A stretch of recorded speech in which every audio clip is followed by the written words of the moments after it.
बात है कि झूठ भी बहुत बोलते हैं मुकेश सहनी। बिहार और मिथिलांचल की हर खबर देखने के लिए यूट्यूब चैनल सर्च करें, सब्सक्राइब करें और बेल आइकन दबाएं।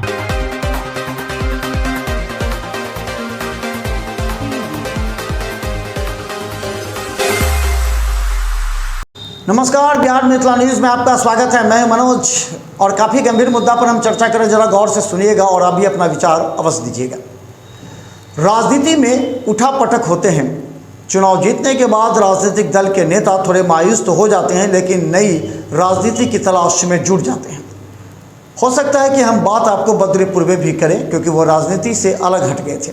राजनीति से मार खाए हुए एक व्यक्ति की तरह वो नेता हैं, राजनेता हैं या फिर रणनीतिकार। पैसा उनके पास पर्याप्त है, ये सभी राजनीतिक दल के लोगों को मालूम है, राजनीतिक दल के सुप्रीमो को मालूम है। इसलिए बद्री पूर्वे हमेशा सिर्फ राजनीतिक दल के नेताओं के आगे पीछे घूमते हुए अपने वर्चस्व को तो दिखाते हैं, लेकिन उनकी पूछ बहुत कम होती है। हम बताते हैं आपको, जब विधानसभा चुनाव हुआ था तब यही बद्री पूर्वे हैं जिन्होंने सीधा मुकेश सहनी पर आरोप लगा दिया था। आपको हम दिखाएंगे वो वीडियो, जो वो कह रहे हैं कि उनके साथ छला गया। उन्हें मधुबनी के एमपी का टिकट मिला था, लेकिन वहाँ समर्थन नहीं मिला, वो हार गए, उनका करोड़ों रुपया बर्बाद हुआ। वो ये बात ऑफ द रिकॉर्ड कहते हैं। उन्होंने सीधा मुकेश सहनी पर आरोप लगाया था।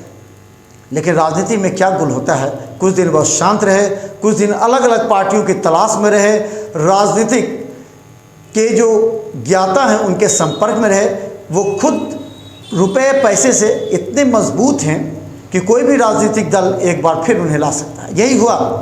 हम आपको दिखाएंगे कि किस तरह बद्री पूर्वे जो राष्ट्रीय जनता दल में थे, टिकट नहीं मिलने के बाद निराश हो गए, फिर भारतीय जनता पार्टी के उम्मीदवारों के साथ घूमे, उनकी शैली बदल गई, फिर उनका सोच बदल गया, फिर वो खामोश हो गए, फिर एक बार वो उसी दल में आ गए हैं जिस दल से उन्हें एमपी का टिकट मिला था और जिस दल के सुप्रीमो पर आरोप तक लगा दिए थे।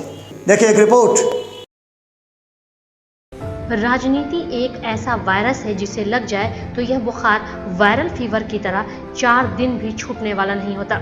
या तो उस नेता को वेंटिलेटर तक पहुंचाता है या फिर आईसीयू में बहुत खर्च हो जाने के बाद वह घर पर आकर अपने स्वास्थ्य की चिंता करने लगता है। फिर राजनीति और नेतागिरी उसके जीवन से समाप्त होती है, लेकिन चाहत बरकरार रहती है कि शायद अभी भी कुछ उससे प्राप्त हो जाए। यही हाल दरभंगा के एक करोड़पति व्यवसायी और राजनीतिक नेता बद्री पूर्वे का है। तो आइए आज हम कुछ झलकियां दिखाते हैं दरभंगा के उन तमाम नेताओं में से एक एक करके उन नेताओं की जिन्हें राजनीति की वजह से कितना नुकसान उठाना पड़ा, लेकिन राजनीति की चाहत कम नहीं हुई। यह वह लोग हैं जो राजनीति का चोला पहनने के लिए सब कुछ बर्बाद होकर भी सुप्रीमो को कोसते हुए वेंटिलेटर पर लेट जाएंगे और राजनीतिक दल के सुप्रीमो को बदनाम करेंगे और फिर वक्त लगा तो उन्हीं के बगल में बैठकर फोटो खिंचवाकर उनका दामन थामकर फिर राजनीति में प्रवेश करेंगे। उन्हीं में से एक दरभंगा के लोकप्रिय नेता हैं बद्री पूर्वे, जिनके पास अपार धन संपत्ति है। एक बार तो राष्ट्रीय जनता दल के प्रतिपक्ष के नेता को अपने एनएच के पास की कीमती जमीन को राजद कार्यालय के लिए समर्पित कर दिया और जब टिकट नहीं मिला तो नाराज होकर मुकेश सहनी का दामन थाम लिया।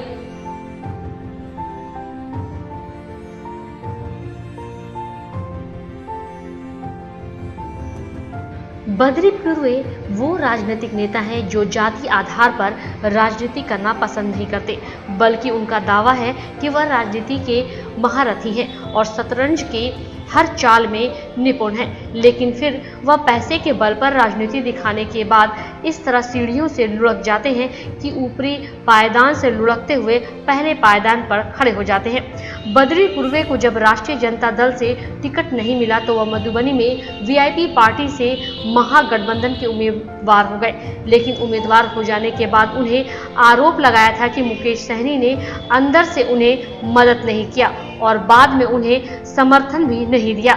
यहाँ तक कि मुकेश सहनी पर धोखेबाजी का भी आरोप उस समय लगा दिया था।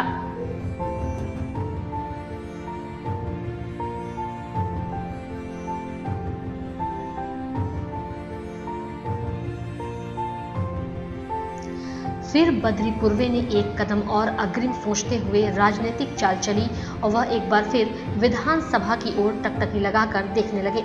लेकिन लोकसभा में मुकेश सहनी के हाथों का शिकार होने के बाद फिर एक बार राष्ट्रीय जनता दल की ओर से उन्होंने पूरी एड़ी चोटी एक कर दी। पैसे से लेकर सभी स्रोतों का इस्तेमाल करते हुए दरभंगा शहर विधानसभा से राजद का टिकट लेने के लिए वह अग्रसर हो गए और इतने उतावले हो गए कि मीडिया में संवाद तक दे दिया कि वह यहां से उम्मीदवार होंगे। लेकिन एक बार फिर बड़ा झटका लगा और एक बार फिर सीढ़ियों से लुढ़कते हुए निचले पायदान पर आकर खड़े हो गए। लेकिन फिर कल तक अपने आप को बड़े राजनीतिक कहने वाले, दूरदर्शी सोच रखने वाले बद्री पूर्वे में खामोश होकर राजनीतिक संन्यास तक लेने की बात करने लगे और एक गुफा में यानी कि अपने घर के अंदर खामोश होकर बैठ गए। जब मीडिया और मिथिला मंच न्यूज़ उनसे पूछती थी तो उनका कहना था कि अब वह नए तरीके से राजनीति सोचेंगे। जब वह परिपक्व हो जाएंगे और निर्णय लेंगे तभी वह मीडिया के सामने आएंगे। यह उनका निराशा भरा शब्द था। 5 से 6 महीने तक उन्होंने राजनीति के कई दलों के संपर्क करते हुए अपने मित्रों से भी सुझाव लेना प्रारंभ कर दिया और वह सोच रहे थे कि अब वह किस गली में जाएं जिससे उनका पैसा भी बर्बाद ना हो और अच्छे पद भी मिले। लेकिन एक बार फिर उन्हें सद्बुद्धि मिली और कल तक मुकेश सहनी को धोखेबाज कहने वाले फिर से मुकेश सहनी के आगे पीछे मंडराने लगे। एक बार फिर मुकेश सहनी का दामन थाम लिया। मुकेश सहनी ठहरे सीधे साधे आदमी। उन्हें लगा कि यह निश्चित तौर पर थका हारा और राजनीति से टूटा हुआ है। बद्री पूर्वे इसलिए मुकेश सहनी ने उसे अपने गले से एक बार फिर लगाकर पार्टी का महासचिव बना दिया। लेकिन आज भी अगर कोई उनसे मिलने के लिए जाता है वह अपने राजनीतिक अनुभव को साझा करते हैं और मुकेश सहनी पर अभी भी विश्वास नहीं के बराबर बताते हैं। उन्हें पुनः इस बात का डर है कि कहीं वीआईपी पार्टी उन्हें फिर ना झटका लगा दे और वह फिर से कहीं सड़क पर ना आ जाए। लेकिन मुकेश सहनी भी यह जानना चाहते हैं कि आखिर बद्री पूर्वे में राजनीतिक ताकत क्या है। क्या वह राजनीतिक योद्धा है जो सड़क से लेकर सदन तक लड़ने में सक्षम है? अगर नहीं तो निश्चित तौर पर मुकेश सहनी के लिए यह फायदेमंद साबित नहीं होंगे।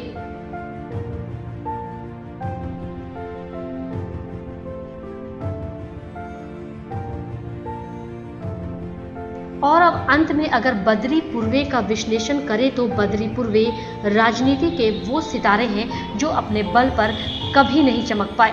दरभंगा में उनकी राजनीति मोहम्मद अली अशरफ फातिमी के आसपास मंडराने से जो प्रारंभ हुई थी वह आगे आकर खत्म और शिथिल हो गई। अगर लोगों की माने तो बद्री पूर्वे राजनीति के वह सितारे हैं जो कभी नहीं चमक सके, क्योंकि दरभंगा के इतिहास में कभी किसी व्यक्ति, जनता या नेता ने उन्हें सड़क पर घूमकर आंदोलन करते हुए नहीं देखा था। इसलिए उनके राजनीतिक पकड़ दरभंगा में काफी कमजोर साबित हुई और मुकेश सहनी भी अब देखना चाहते हैं कि महासचिव बनने पर बद्री पूर्वे में किस तरह वीआईपी पार्टी का राजनीतिक पकड़ दरभंगा में बना पाते हैं, क्योंकि अब बद्री पूर्वे के लिए अंतिम सहारा मुकेश सहनी है, वरना उनकी राजनीति खत्म होने के कगार पर पहुंच चुकी है। अगर वह भी दिल से सोचे तो यही विश्लेषण उनका भी होगा। Bureau report, Bihar Mithila news. वहाँ जो हमारे पार्टी के राष्ट्रीय अध्यक्ष, उनका जो स्टेटमेंट जो था चुनाव के अंतर्गत, वो गलत स्टेटमेंट था और उन्होंने यहाँ तक कह दिया कि अगर आप नहीं चुनाव लड़ने में सकते हैं तो मैं क्यों ना शकील अहमद को अपना समर्थन दे दूं। इस कारण से हमारी स्थिति 3 दिन पहले बहुत ही खराब होती चली गई और वहाँ के जो कुछ विधायक भी जो थे और कुछ भूतपूर्व मंत्री, ये लोग मिल करके एक गलत अफवाह उड़ा करके हमें, हमारे वोटर को काफ़ी डाइवर्ट कर दिए, जिसका कारण उनको बहुत बड़ा धोखा वहाँ मिला। देखिए, हमें तो ये विश्वास है नेता प्रतिपक्ष तेजस्वी यादव जी पर, इसीलिए मैं मुकेश सहनी क्या कर सकते हैं नहीं कर सकते हैं हमको उससे क्या लेना देना है। हमें तो अपने दल और अपने नेता पर जो विश्वास भरोसा है, मैं उसकी बात करता हूँ। तो मुकेश सहनी जी का तो मैं दल छोड़ के आ चुका हूँ, तो अब मैं इस बात को क्यों सोचने जाऊँ कि हमारा वो कटा सकते हैं, जुड़ा सकते हैं, क्या कर सकते हो। बात है कि वो झूठ भी बहुत बोलते हैं मुकेश सहनी। बद्री पूर्वे हालांकि राजनीति में अपने आप को खिलाड़ी तो मानते हैं, लेकिन निश्चित तौर पर उनका सब दुरुपयोग ही किया है।